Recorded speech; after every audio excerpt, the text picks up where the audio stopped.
सायली तुमचे स्वागत करते पुन्हा एकदा नवीन व्हिडिओमध्ये. कसे आहात सगळे? मस्त राहा, स्वस्त राहा. मागील व्हिडिओमध्ये आपण पाहिलेलो होतो, आम्ही आलेलो होतो बदामी येथे आणि आता आपण आलेलो भूतनाथ टेम्पल येथे. भूतनाथ टेम्पल हे बदामी येथील सर्वात आकर्षक असे ठिकाण आहे आणि इथं तुम्ही नक्की व्हिजिट करू शकता. इथे येण्यासाठी तुम्ही ऑटोने येऊ शकता किंवा तुमची प्रायव्हेट कार असेल, गाडी असेल तीही घेऊन येऊ शकता. आम्ही आलेलो तर रिक्षाने. रिक्षावाल्यांनी साधारणतः 800 रुपये घेतले आमच्याकडे. त्याच्याकडून छानसा असा हा भूतनाथ तलावचा परिसर आहे. खूप सुंदर आणि ऐतिहासिक असं ठिकाण आहे. इथं आल्यानंतर तुम्हाला खूप छान मस्त आणि एकदम प्रसन्न असं होतं. तर हे समोरच जे आहे ना ते भूतनाथ टेम्पल आहे. भूतनाथ टेम्पल आणि हा शेजारीच हा असा विस्तीर्ण पसरलेला अथांग असा अगस्त्य लेक आहे. तर हा अगस्त्य लेक म्हणजे अगस्त्य तलाव अतिशय सुंदर असं ठिकाण. जर तुम्ही बदामीला व्हिजिट करणार असाल तर हे ठिकाण तुम्ही नक्की व्हिजिट करा, नक्की पहा. आणि खूप सुंदर इथं असं ठिकाण आहे. अगस्त्य लेकच्या समोरच इथे जे आहे ना असे टेम्पल्स आहे 2 ते 3. या टेम्पलमध्ये आम्ही आत गेलो होतो. तर इथंही जे आहे ना मंदिरामध्ये म्हणजे शिवलिंगाची पूजा केलेली नाही आहे, कारण हे इथले जे शिवलिंग आहे तेही खंडितच आहे. त्यामुळे त्या शिवलिंगाची जी आहे पूजा केलेली नाही आहे. छानसे असे मंदिर पाहण्यासारखे आहे. आणि जर तुम्हाला ऐतिहासिक वस्तूंची जर आवड असेल ना तर तुम्हाला हे ठिकाण नक्कीच आवडेल. तुम्ही नक्की ते व्हिजिट करा. फक्त इथे जे आहे ना माकडं खूप आहेत आणि इथं माकडांपासून खूप सावध राहावं लागतं. आमचं जे आहे ना इथं माकडाने बॅगेवर हल्ला केला होता. त्याच्यामध्ये चिप्स होते, हल्ला केला. त्यामुळे आम्ही खूपच घाबरून गेलो अचानक माकडे आल्यामुळं. त्यामुळे इथं जाताना जे आहे ना खाण्याचे पदार्थ वगैरे काही घेऊन जायचं नाहीये.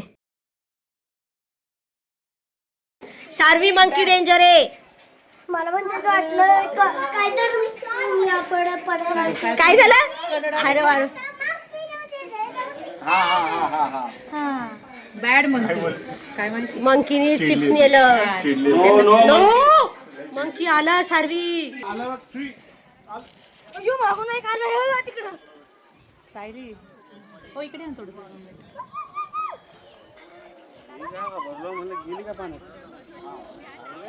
कपडे काढ म्हणली मग. अगस्त्य तलावाविषयी एक आख्यायिका अशी आहे की गरुडाने वैकुंठामधून जे आहे पाणी आणलं आणि इथे तलाव प्रस्थापित केला, अशी एक आख्यायिका प्रसिद्ध आहे. या अगस्त्य तलावाच्या शेजारी जे आहे ना भरपूर छोटी मोठी मंदिरे आहेत आणि ही मंदिरे जी आहेत चालुक्य राज्याच्या काळात म्हणजे इसवी सन 5व्या ते 6व्या शतकाच्या आसपास प्रस्थापित केलेली आहेत. तर ही मंदिर ही पाहण्यासारखी खूप सुंदर असा हा अगस्त्य तलावाचा जो आहे परिसर आहे. तुम्ही इथे नक्की व्हिजिट करा आणि इथले जे आहे ना सौंदर्य तुम्ही आपल्या डोळ्यांनी पाहू शकता. खूप सुंदर परिसर आहे. आम्ही गेलेलो होतो त्यावेळी जे आहे ऊन वगैरे काही नव्हतं, छान वातावरण होतं, आल्हाददायक वातावरण होतं. तुम्ही जर येणार असाल तर इथल्या पूर्ण भौगोलिक परिसराचा आढावा घेऊनच या. म्हणजे टेम्परेचर वगैरे कसं असतं, व्हिजिट कधी करू शकता, काय पावसाचा वगैरे अंदाज घेऊन नक्की या. आता इथं आम्ही आलेलो होतो भूतनाथ टेम्पलमध्ये. हे प्रसिद्ध असं जे आहे ना भूतनाथ टेम्पल आहे. खूप सुंदर असं हे मंदिर आहे आणि इथलं जे मंदिराचा रचना आहे ना ती एक विशिष्ट अशी आहे. एक विशिष्ट प्रकारे दगडांवर उभं केलेलं मंदिर आहे आणि इथला परिसर तुम्हाला नक्कीच आवडेल. इथे जे आहे ना खूप छानसे असे फोटोही येतात, ड्रोन शॉटही तुम्ही घेऊ शकता. खूप सुंदर परिसर आहे.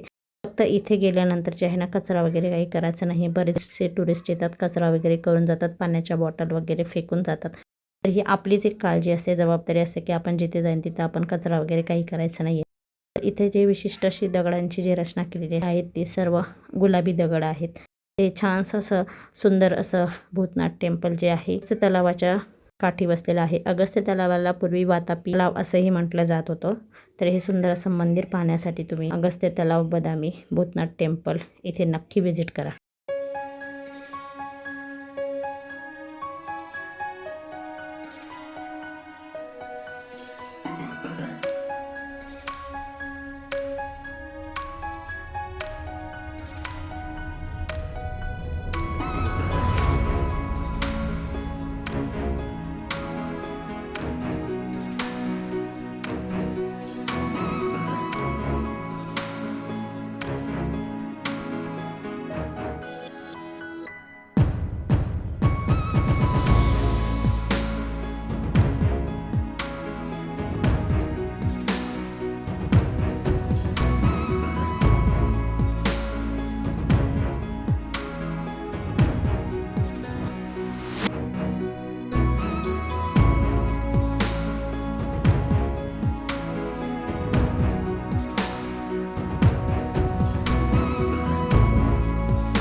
मंदिर परिसरातही जे अत्यंत सुंदर असे शिल्प तुम्हाला पाहायला मिळतील आणि ह्या विशिष्ट प्रकारच्या दगडांची रचना पाहू शकता तुम्ही. भौगोलिक खूप वर्षापासून ही रचना अशी आहे, म्हणजे भौगोलिकरित्या निर्माण झालेली आहे. आणि इथे जे शिल्प आहे ना ते अतिशय सुंदर वेगवेगळ्या कलाकृती आहे देवांच्या देवतांच्या जीवनशैलीच्या त्याच्याविषयीच्या.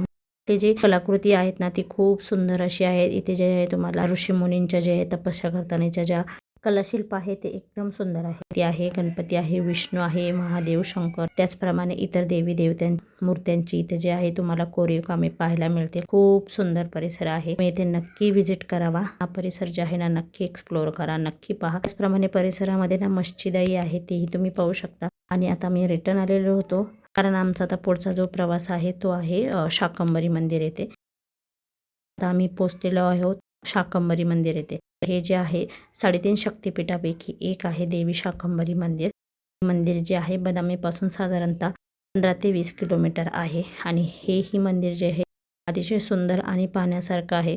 परंतु आम्ही ज्या दिवशी आलेलो होतो ना तिथे खूप गर्दी होती, त्यामुळे आम्हाला जे आहे ना डायरेक्ट दर्शन मिळालं नाही. म्हणजे लाईनमधून दर्शन होतो, खूप वेळ लागणार होता, म्हणून जे आहे आम्ही मुखदर्शन घेतलं आणि इथून जे आहे आम्ही परत पुढच्या प्रवासासाठी निघालो.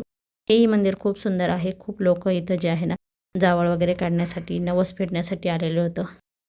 ही आहे देवी शाकंभरीची मूर्ती. तुम्ही तुमच्या बदामी ट्रिपमध्ये शाकंभरी देवीचंही दर्शन घेऊ शकता. चला तर मग भेटूया नेक्स्ट व्हिडिओमध्ये. आजचा हा व्हिडिओ कसा वाटला हे कमेंट्स करून नक्की सांगा. आणि तुम्ही जर आपल्या चॅनलवर नवीन असाल ना तर नक्की सबस्क्राईब करा, लाईक करा.